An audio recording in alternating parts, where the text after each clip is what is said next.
দিন একটি মেয়ে বিকালে নদীর পাড়ে হঠাৎ হাঁটতে হাঁটতে চোখ পড়লো একটি পুরনো ভাঙা ঘরে। গ্রামের সবাই বলে ও ঘরে রাতে কেউ গেলে আর ফেরে না। কিন্তু মেয়েটি কৌতূহল তো চেপে রাখতে পারলো না। সে ভাবলো, এতে ভয় পাওয়ার কি আছে, দেখি একবার। রাতের অন্ধকার নামতেই মেয়েটি টর্চ হাতে নিয়ে ঢুকে পড়লো সেই ঘরে। দরজা ঠেলে ভিতরে যেতেই কেমন হঠাৎ ঠান্ডা হয় বইতে লাগে।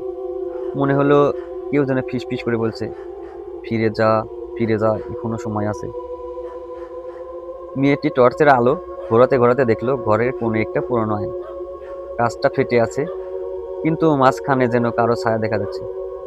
সে নিজের মুখের দিকে তাকিয়ে দেখলো, আর আয়নার পিছনে আর একটা মুখ। পেছনে ঘুরেই দেখলো কেউ নেই। আবার আয়নার দিকে তাকিয়ে সে মুখটা হাসছে, ঠোঁট ছিঁড়ে যাওয়া ভয়ানক হাসি।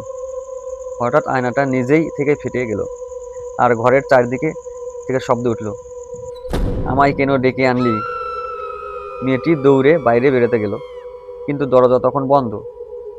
আলো নিভে গেল, শুধু ছায়াগুলো চারদিকে নড়ছে, যেন ঘরটা জীবিত হয়ে গেছে।